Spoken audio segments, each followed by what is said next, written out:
Hello everyone, welcome back to bright academy. Bright একাডেমিতে তোমাদের সবাইকে স্বাগত জানাই। তো আজকে আমরা আলোচনা করব ক্লাস 10-এর Duff and dot English question ব্রাঞ্চের সেকেন্ড সামেটিভ অ্যাভালিউশনের 295 পেজে 7 নাম্বার যে স্কুলটি রয়েছে Basirhat PCM girls high school HS, তার সিন আনসিন এবং গ্রামারগুলো নিয়ে আলোচনা করব। তো আগের ভিডিওগুলি যারা এখনও দেখোনি, আমি ডেসক্রিপশানে প্লেলিস্টের লিঙ্ক দিয়ে দিচ্ছি, তোমরা সেখান থেকে দেখে নিও। ওকে, তো চলো শুরু করে যাক। দেখো সেকশন এ তে রিং কম্প্রিহেনশন যে সিনটি রয়েছে তোমাদের এখানে, এটি নেওয়া হয়েছে আওয়ার রানওয়ে কাইট থেকে। এর দাগ এমসিকিউ কোশ্চেন রয়েছে। দেখো একের দাগ কি রয়েছে, the runaway kite sailed away towards, অর্থাৎ সেই ঘুড়িটা উড়ে গিয়েছিল কোন দিকে, টুয়ার্ডস দ্য মেনল্যান্ড, অর্থাৎ মূল ভূখণ্ডের দিকে উড়ে গিয়েছিল। ওকে, এরপর দুইয়ের দাগ, the kite went up like a, অর্থাৎ ঘুড়িটা উঠেছিল একটা কিসের মতো না, এ বার্ড, একটা পাখির মতো ঘুড়িটা উপরে উঠে গিয়েছিল। ওকে, বিয়ের দাগ দুটো কোশ্চেন রয়েছে। দেখো একের দাগ কি কোশ্চেন রয়েছে, where did the narrator fall and why, এবং দুইয়ের দাগ রয়েছে where was an old letter lying on and how did they use it. তো এই কোশ্চেনগুলোর অ্যান্সার আমি সাজিয়ে খাতায় লিখে দিয়েছি, দেখে নাও। একের দাগ কি কোশ্চেন আছে দেখো, where did the narrator fall and why. তো এর আনসার হবে, the narrator tripped and fell over the rocks while bringing the kite from the house. Okay, দুইয়ের দাগ, where was an old letter lying and how did they use it? Answer হবে, an old letter was lying on the bookcase in the sitting room. আর এটা পরের question ছিল, how did they use it, তারা এটা কিভাবে ব্যবহার করেছিল, they use it to patch and repair the torn kite, অর্থাৎ তারা এটা সেই ছিঁড়ে যাওয়া ঘুড়িটাকে তাপ্তি দিতে এবং ঠিক করতে ব্যবহার করেছিল। ওকে, দুইয়ের দাগ এখানে পোয়েম সিন রয়েছে। তো এই পোয়েমটা তোমাদের নেওয়া হয়েছে দি স্নেল থেকে। ওকে, তো এর দাগ এখানে দেখো দুটি কোশ্চেন রয়েছে। প্রথম কোশ্চেন কি রয়েছে দেখো, what makes the snail well satisfied. তো এর অ্যান্সারটা লিখবো, the snail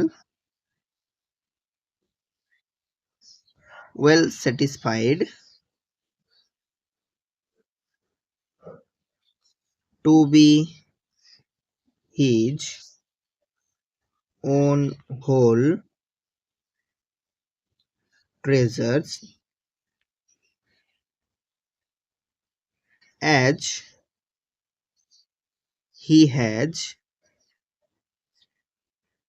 no personal belongings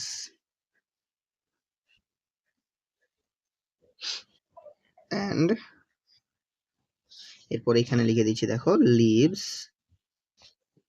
entirely alone. ওকে, তো কোশ্চেনটা কি লিখবে দেখো, the snail well satisfied to be his own whole treasures as he has no personal belongings and lives entirely alone. ওকে, দুইয়ের দাগ, when does the snail feed faster, অর্থাৎ শামুকটা কখন অতি দ্রুত খাবার খেয়ে নেয়। তো এর অ্যান্সার হবে, the snail feed faster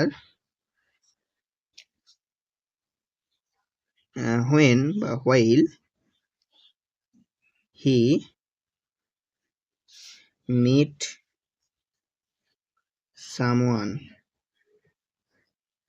ওকে, এরপর পরের পার্ট তিনের দাগ, এখানে তোমাদের রিডিং কম্প্রিহেনশন আনসিন রয়েছে। তো আমি আনসিনের মিনিং আর পড়ছি না। দেখো এর দাগ এখানে ট্রু ফলস রয়েছে। একের দাগ কি রয়েছে, 4 স্টুডেন্টস ওয়ার কিল্ড ডিউরিং সিপাহি মিউটিনি, অর্থাৎ সিপাহী বিদ্রোহের সময় চারজন ছাত্রকে হত্যা করা হয়েছিল। এর অ্যান্সার হবে ট্রু। এর সাপোর্টিং স্টেটমেন্ট এইখান থেকে লিখবো। দেখো এই যে, the memorials of Bishop Middleton, Heber and Wilson and the 4 students who were killed during the sipahi mutiny, এখান পর্যন্ত।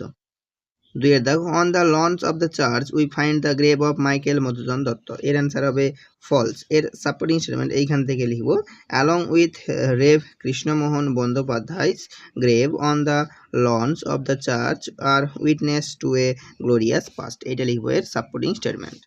বি এর দাগে দেখো দুটো কোশ্চেন রয়েছে।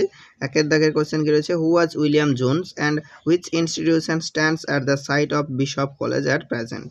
অর্থাৎ উইলিয়াম জোনস কে ছিলেন এবং বর্তমানে বিশপ কলেজ এর পাশে কি রয়েছে, অ্যাট দ্য সাইট অফ, অর্থাৎ বিশপ কলেজের পাশে কোন ইনস্টিটিউশন রয়েছে। তো এর অ্যান্সার কি লিখবো দেখো, উইলিয়াম জোনস, এখানে লিখবো William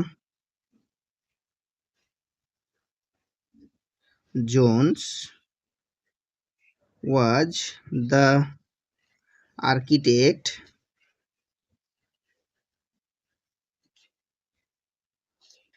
of Saint Thomas Church।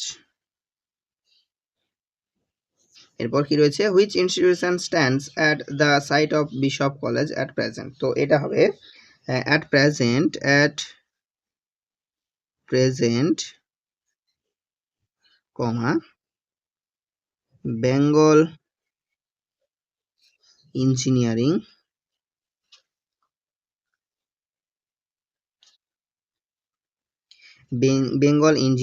College. এবার এখান থেকে লিখে দেবো stands at the site of Bishop College. Okay, এরপর দুইয়ের দাগ, what happened here during the sepoy mutiny. তো এর অ্যান্সার হবে during the sepoy mutiny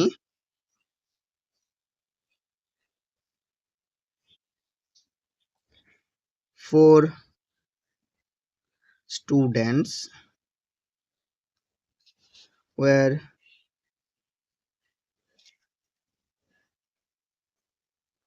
killed there। Okay, এরপর পরের পার্ট সেকশন বিতে গ্রামার অ্যান্ড ভোকাবুলারি রয়েছে। তো দেখো চারের দাগে এখানে এতে use appropriate forms of verb given in the brackets, অর্থাৎ ব্র্যাকেটে যে ভার্বগুলো রয়েছে তার সঠিক ফর্ম ইউজ করতে বলেছে।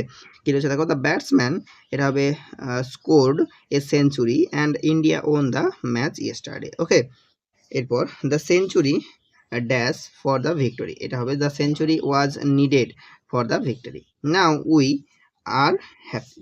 ওকে, বিয়ের দাগ অ্যাপ্রোপ্রিয়েট ফ্রেজাল ভার্ব চুজ করতে বলেছে। একের দাগ রয়েছে দেখো পাবলিশড, তো এর ফ্রেজাল ভার্ব হবে ব্রট out.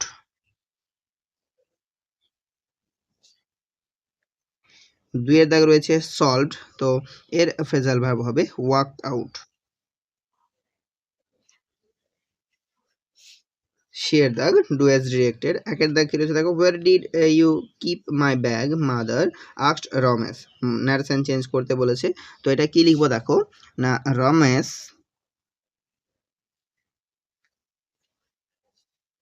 asked his mother,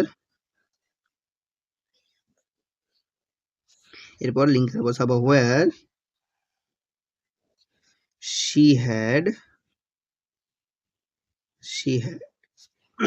kept his bag।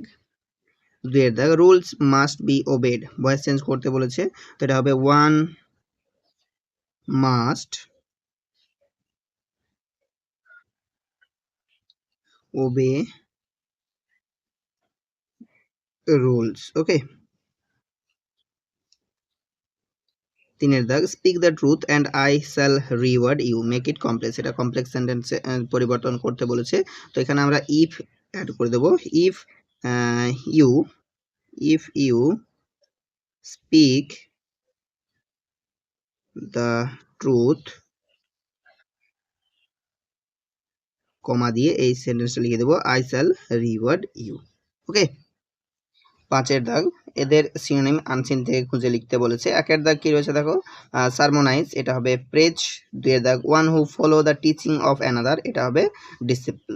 ওকে, তো আজ এই পর্যন্তই, চলো দেখা হচ্ছে আবার নেক্সট পেজে।